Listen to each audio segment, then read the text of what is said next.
The only thing that Caitlin Clark proved yesterday is that there is really levels to this. Like, she's on another level. The way she was passing yesterday, the way she was playing defense yesterday, and I know people were saying Paige had a good game. Paige did have a good game, but let's not forget the fact that Paige Bueckers played almost 10 more minutes than Caitlin Clark.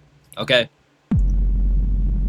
That being said, well, she probably played like 8 more minutes, but that's still almost a full quarter played more than Caitlin when you have 10-minute quarters. So let's not act like Paige Bueckers outplayed Caitlin Clark. That does not take away from Paige Bueckers' greatness. I think Paige Bueckers is going to be a great player in this league. I just wanted to highlight that there are levels to this because I see people comparing Caitlin Clark to Paige Bueckers. They're not the same player. Caitlin is on a whole different tier, and Paige Bueckers is on her own tier, and she's doing her own thing. But let's talk about this, all right? Before we jump into the second quarter, let's look at this beautiful play starting off with Kelsey Mitchell setting a great back screen, and then it led to Aaliyah Bolton drawing 2 defenders to the ball, leading to a kick out to Lexi and a swing to Caitlin as she makes her first 3. And you're going to see Caitlin hit the little finally phase. Look at this right here, right? So Aaliyah's driving, and immediately you see Paige and his defender literally come and try to help on Aaliyah, right? Tag her. Look, all it took was Aaliyah Bolton driving. You have 2 defenders immediately drawn to Aaliyah. With this kind of gravity,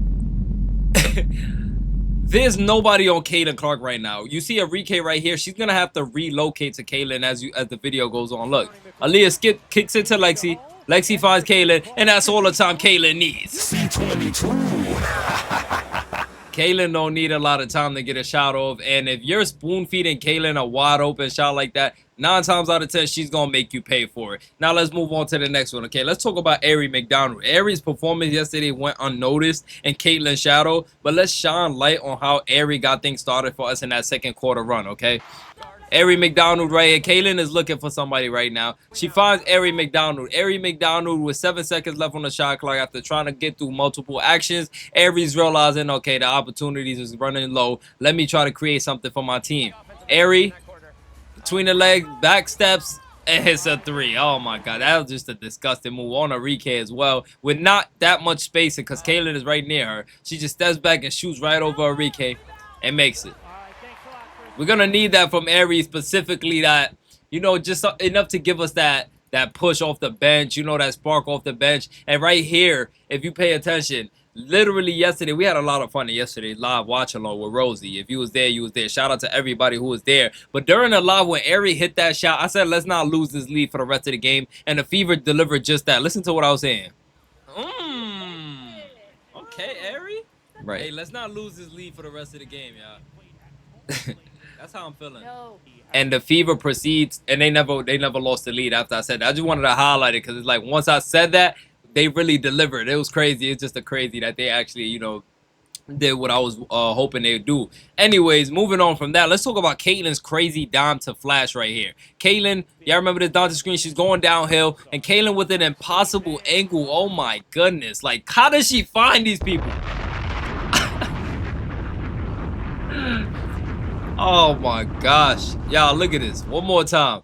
I don't know, to this day, like to right now, I don't know how you can be smothered like this, right, and still be able to make this pass to not only make it like this kind of pass has to be right on the money, because if this pass goes a little bit too far to the right, it falls into this defender's hands. So she literally has to wrap it perfectly around this defender's body without seeing Natasha Howard until the pass is made already. Look, the pass is made. That's when Caitlin's vision open up. Her line of sight opens up because she's running ahead of the defender that just jumped to block her shot. And Natasha Howard finishes for 2. Like, this, I don't understand how Caitlin Clark's vision works, but it is what it is. Let's talk about Caitlin's ability to consistently make the kick-ahead passes. And she keeps the defense honest and on their toes at all time, and that can cause anxiety for defenses throughout 4 quarters. That can mentally wear you down. Look at this right here, right? Caitlin with the ball, kick ahead to Kelsey. Kelsey with the ball, finds Sophie. Sophie attacking the closeout, goes in for 2. Spicy Sophie.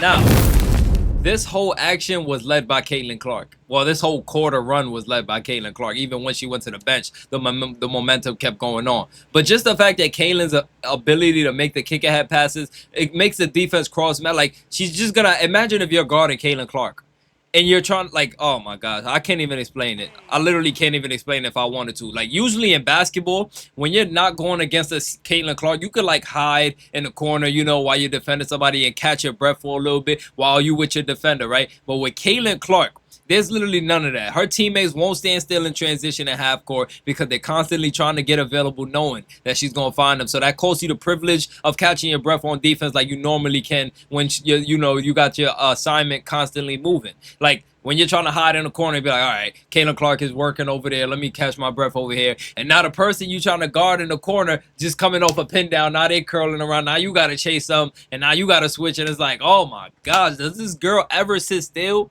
Does her teammates ever sit still? You know what I'm saying? Anyway, let's move on right here. This was probably my favorite sequence. No, this is my favorite sequence of the night. Caitlin blocked to a kick ahead pass to Sophie. Caitlin with the rejection right here. Get that out of here. Gets the ball and kicks it ahead to Sophie for 2. Oh my gosh. Like, you've never seen anybody in the game of basketball, especially in the women's, do anything remotely close to what Caitlin Clark has done since she stepped in the league. You want to know why her fan base is so big? Look at the way she plays. Just watch a game. Watch some games. I don't even care if you got to watch a quarter of her. You'll be hooked. You'll catch the Caitlin Clark, but like there's nobody that. And then look, the fact that she could block a shot, celebrate right after. You see Caitlin Clark block the shot already. Look at her celebrating, yelling at the defender or the person who just shot the JJ Quinterly's face. She's yelling at her. Quinterly doesn't even want to turn around and make eye contact with CC. And not only that, 1 second later, Caitlin gets the ball and now she's locked back in. All that yelling stops. Now she's analyzing the court. She's so far ahead, mind you. While she's yelling right now, right?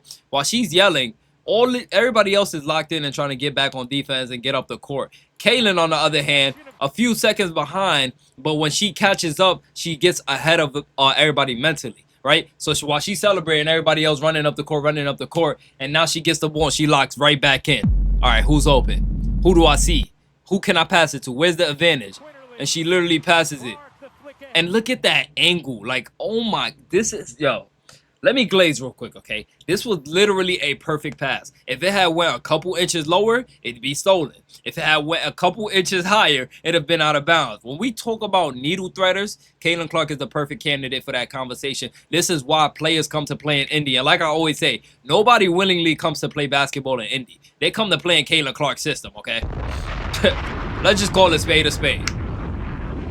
When you're recruiting free agents and stuff, nobody wants to come to Indy for the weather. Nobody wants to come to Indy for the environment. Like, it is what it is. It happens with a lot of teams like Oklahoma, Milwaukee. It's just certain states, certain cities that players stars do not want to come play for. But because Caitlin Clark, her game alone recruits players so well, Indy has become the target for free agents. And now let's move on after that little quick CC Glaze session. Let's talk about Aaliyah Boston when she holds the screen. We talked about this yesterday as well. But when Aaliyah holds the screen, great things always happen. Look, after this layup right here, Aaliyah Boston is going to set the screen right here, right? She holds it. Look at Paige smothered by the screen. Now Caitlin finds Aaliyah in the pocket, right?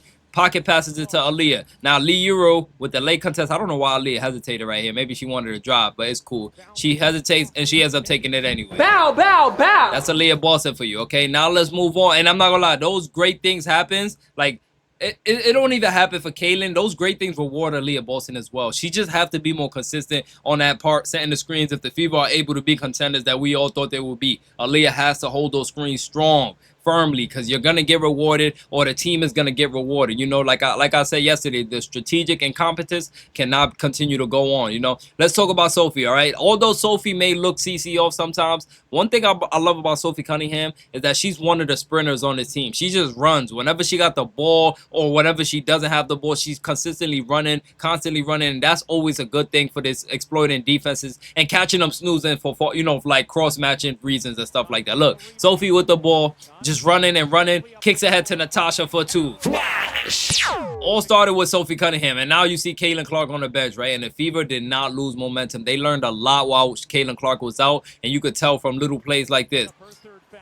Ary with the ball, Natasha trailing in transition for 2 once again. Like, it's little stuff like that that's where you find like the blessing in disguises. And it's like when Caitlin was out, the team had to learn to play together, and they won to commission a cup while doing it. So let's give the Fever some flowers for that as well, okay? Now let's talk about Aaliyah Boston popping to the 3. If Aaliyah Boston does this, this will be literally the Fever's full power unlocked. Look at this right here. Pick and pop. Aaliyah's popping to the mid-range, though, and still makes it. But imagine Aaliyah Boston popping to the three-point line. Do you understand the amount of spacing the Fever will have if Aaliyah Boston DHO's right here, and instead of rolling to the mid-range, she pops out to the wing? Like, look at how much spacing Aaliyah will have if she was on a wing instead of being right here. Now this center, who's in the paint trying to double Kelsey on a blitz, will literally have to be leaving Aaliyah either wide open for three, or let's say Aaliyah even spaces to the corner. Even more room for the center to have to help off of. Like, it's just, I just want, that's the next step for the Indiana Fever's offense. Aaliyah Boston expanding her game so we can really hit that Jonquel Jones era. You know what I'm saying? But it is what it is. Like, there will literally be no way to guard that pick and pop with how fast Caitlin, Kelsey, and Ary are at navigating through screens. But let's talk about Caitlin now that we're talking about Caitlin. Caitlin checked back in, right? And with Caitlin already up to 2 steals up to this point on Paige, you can see why Paige Bueckers was worried so much about Caitlin, that she left an opening for Lexi to come from her blind side. She didn't even realize and read her environment. You see Paige is so worried about Caitlin that Lexi's coming from behind and smack the ball out of her hands. And she gets it. Like, she's in her head. And when people tell you Caitlin is not a good defender, I want you to show them the second half of that dream game where she froze Jordan Canada after Jordan Canada dropped 26 points in the first half.